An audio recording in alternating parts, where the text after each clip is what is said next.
You saved the cheerleader, so we could save the world.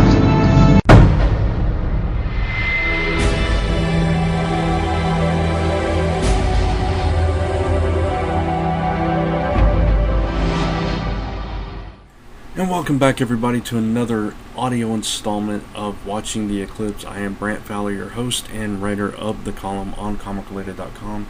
If you have not checked it out and you're a fan of Hiros, or you've never seen Hiros and you want to know more about it, check it out, ComicRelated.com. Go to columns, and Watching the Eclipse is one of the first options there, so you can just choose that and read all the past columns and find the previous podcast episodes as well, or you can find them right here on CR's YouTube channel. So, this week I covered in the column episodes 11 through 15 of Season 1 of Hiros, and this kind of kicked off the second half of the season. If you remember, we left last week with 6 months ago, which took Hiro Nakamura back 6 months in the past, and then we caught up with various other characters in the show also at that period in time and learn more about them. So now we're back in the present. We pick up where we left off from Homecoming. Sylar is in custody, picked up by Eden, the Haitian, and HRG. They've got him. You know, Claire is all healed up, but she's still dealing with the trauma of seeing her former best friend killed by Sylar. Peter has been taken into custody, because they found him at the scene with covered in blood, so he's been arrested, and and of course Hiro is still, Hiro comes back. He's now in the present and dealing with the fact that he could not save Charlie. So that's kind of where we pick things up. Fallout is exactly that. It's the fallout of the whole Save the Cheerleader plot or subplot, the first arc of the series, if you will. And like I said, Peter is in custody. He's being questioned actually by Matt Parkman and Audrey. And as they're questioning him, he starts getting Matt's abilities, starts reading minds and everything. Eventually, he's let go, and he, Nathan bails him out or whatever. And he collapses because he's seen the future. He's seen that he is the cause of the explosion in New York that Hiro saw in the future, and that Isaac painted on his floor. So that's where we leave things with that episode. And with Godsend, Hiro's learning more about his powers failing on him, and he has this notion that if he gets the sword that Isaac painted him with, he can control his powers once more. So he seeks out the sword, and it kind of leads him on a new quest, and gives him new hope for the future. That he kind of lost because of Charlie. So, and also we see Ted Sprague, or Ted Spragg as they call him, in the middle of a desert, practicing controlling his abilities. And I mentioned in the column that there was actually a 90-second preview before Hiros aired that night, during Deal or No Deal, where this woman, Hannah Gittleman, was interested in Ted's abilities, and she took him to this desert getaway to try to control them. And we see that Peter is headed off to Vegas, not realizing he's trying to escape his destiny of exploding New York, but we think he's gonna head right to where he picks up that ability at, but he doesn't. Nikki is she gets herself into a psychiatric ward, and she's straitjacketed up, so she manages to get herself into custody. Next episode, episode 13, The Fix, we learn more about Nikki and what the psychiatrist is trying to do for the multiple personality disorder, but Nikki lets Jessica out, and Jessica takes care of the psychiatrist. But ultimately, Linderman has her, I don't remember if it's this episode or 14, I think it's in 14, Linderman has her removed from the psychiatric ward, which leads to all kinds of problems. That's in the next episode. Siler manages to get free, and he traps HRG, and he attacks his wife. Fortunately, Claire wasn't there, so he couldn't steal her abilities. Claire met her birth mother. So we learn, I think it was like at the end of this episode, we got a glimpse of both Hiros' father and Claire's mother. And then the next episode, we get to see, we get to properly meet both of them. Hiros' father, played by George Takei, who, if you don't know, he played Mr. Sulu on the original Star Trek. And he is actually Hiro Nakamura actor Masi Oka's real-life father. So, real-life father and son playing fantasy father and son. And there are Star Trek references all throughout Hiros. I mentioned in the column as well that the license plate on Kaito Nakamura's limousine was NCC 1701 or whatever it was. But basically, yeah, it's NCC 1701 is the registry number for the USS Enterprise in the original Star Trek. So just a little Easter egg for you. And, we learn that Claire's mother has an ability to, she can create fire out of thin air. So Claire gets it honest. And once we learn by the end of that episode who her father is, we really get the, like I mentioned last time, that, or I might have mentioned it in the column, we learned that, if you have two parents that have abilities, the offspring tends to have abilities, like we see with Micah. And we see that again here because both of Claire's parents are powered, because her father turns out to be Nathan Petrelli. So that connection between her and Peter in the high school was a genuine thing, because they're kindred. That's her uncle. So very interesting developments at this time. We were all, I remember watching this, and it was like you're blown away because you don't see it coming. You don't see that Nathan is her father, and you don't understand what that connection is between her and Peter. At first, it almost seems romantic, but then later on you learn that that's not the case.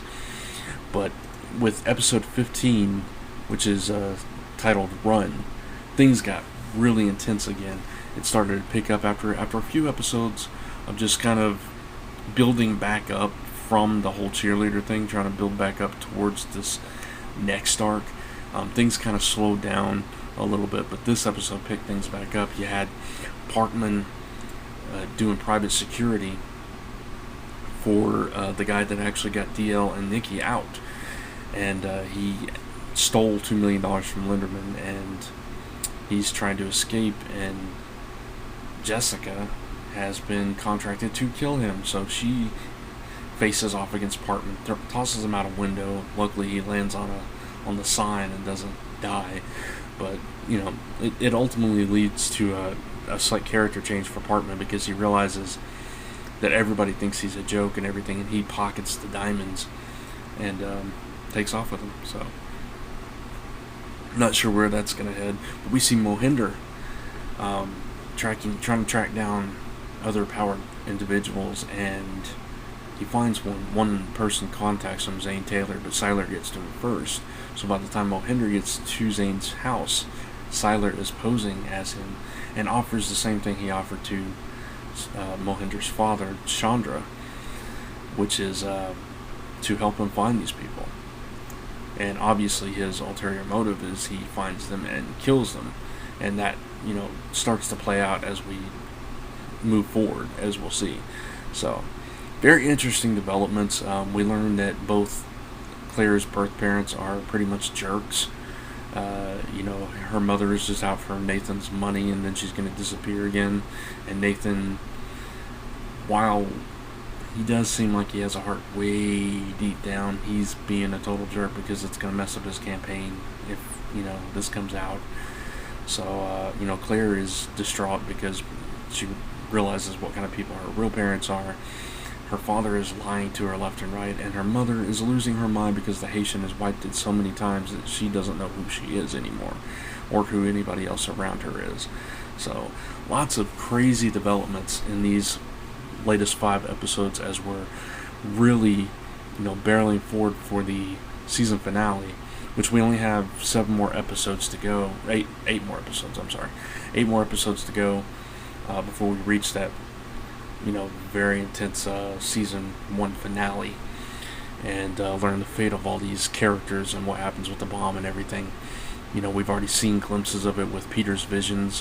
One thing I definitely have to mention, Peter has been trained by Claude, played by Christopher Eccleston from Doctor Who fame, and he's finally learned that he hasn't lost any of these abilities. He doesn't need to be around these people. He's absorbed them, and he has them, and he just has to learn how to call them out. And to do so, Claude tosses him off a 30-story building. Yeah.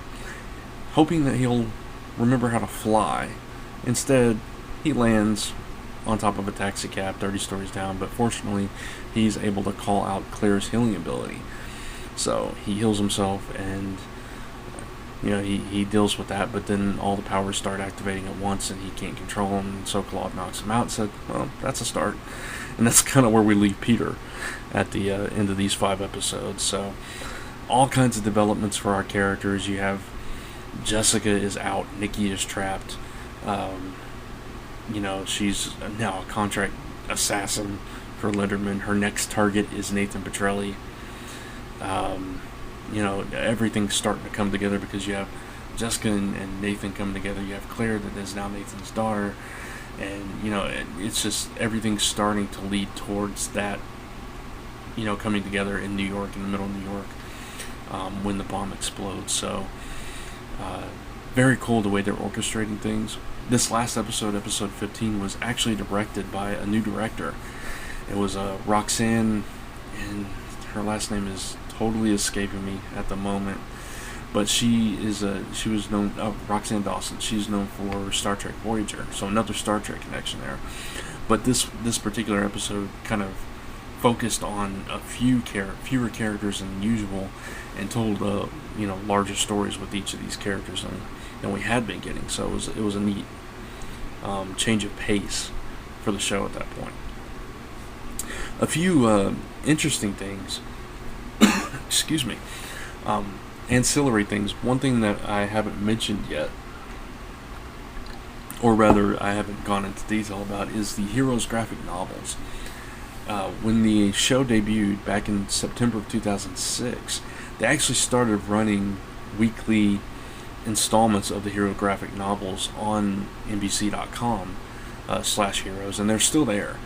You can actually go read them all, or you can download free PDFs of them. They're all linked on actually the Wikipedia page for the Heroes graphic novels for all 4 seasons, but you can go to it's NBC.com /Heroes/novels, and you can find all of them there.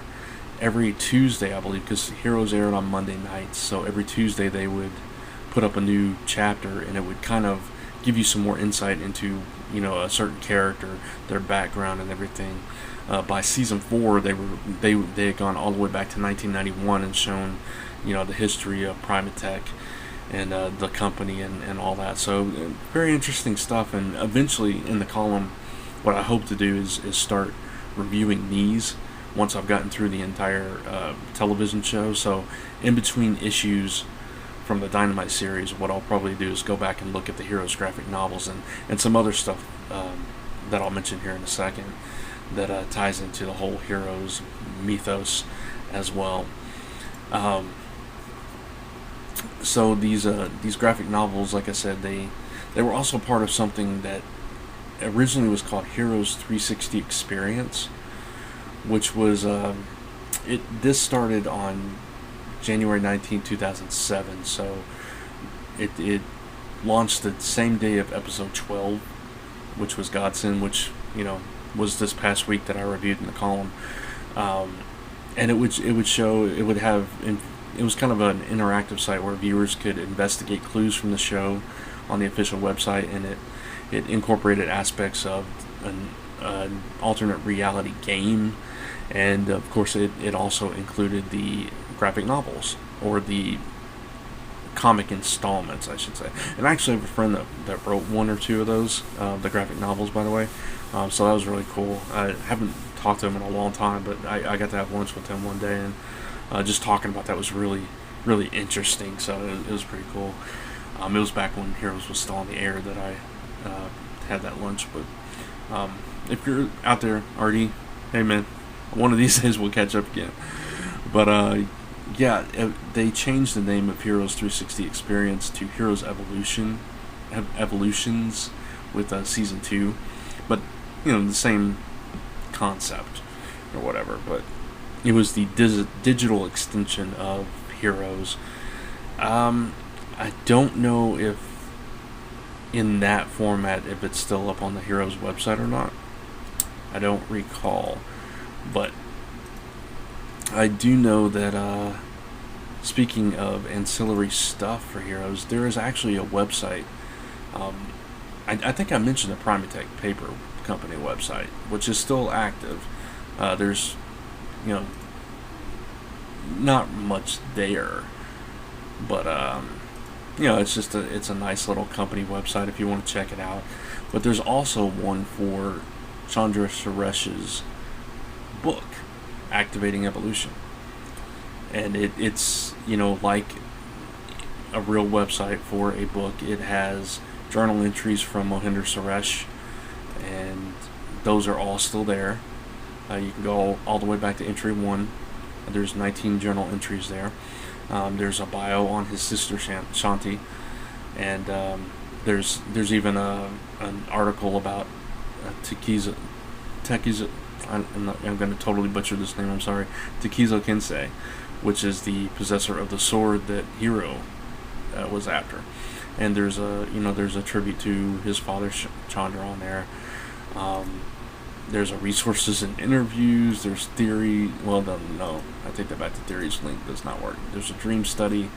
All kinds of stuff. It's just a neat little viral site that was tied into the show. I love it when shows and different properties do this kind of thing. It just makes it more real. Like, even with DC Comics, they had the Daily Bugle. Not the Daily Bugle, the Daily Planet. So yeah, just a cool little website. It's activatingevolution.org is the website for that, if you want to check that out. And Primatech is primatechpaper.com. Yeah. So, just some interesting things. During the show they had all kinds of other stuff. They had blogs by different characters. Greg Grunberg's Matt Parkman was an avid character across social media at the time. There were MySpace pages dedicated to the characters. Trying to think if there was anything else I wanted to mention that tied into all this.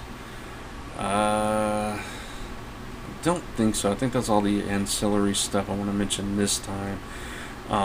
Next week, I think I'll have some more stuff to talk about in regards to that. Yeah, because that happens later. Is there anything else that I wanted to share with you guys? I don't think so. I think that pretty much covers all the ancillary stuff for this particular period in time. Like I said, the graphic novel installment started in September.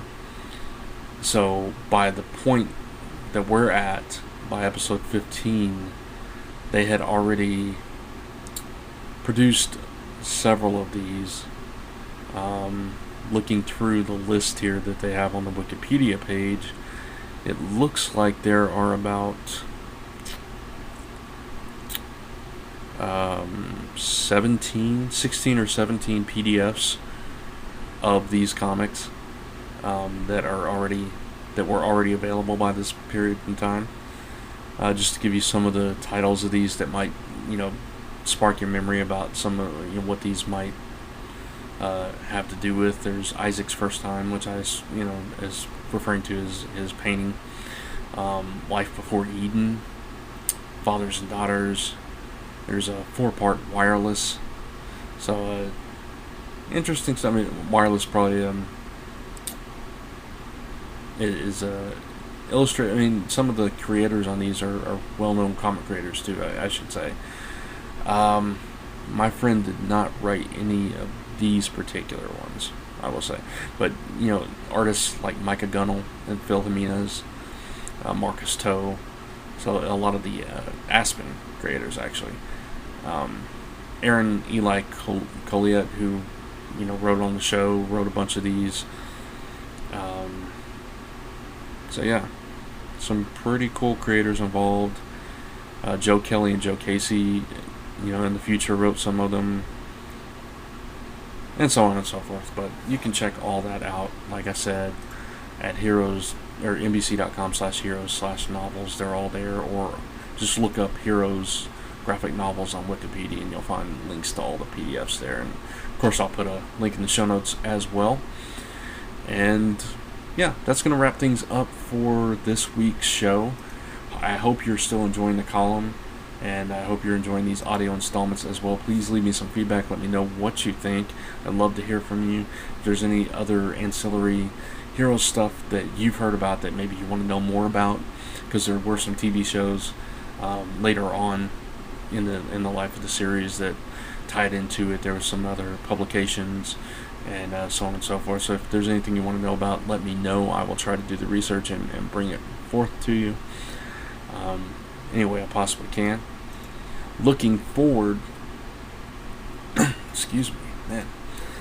Looking forward to next week's coverage with we'll be covering episodes 16 through 20, and the titles of those are Unexpected, Company Men, Parasite, 0.07%, and 5 Years Gone.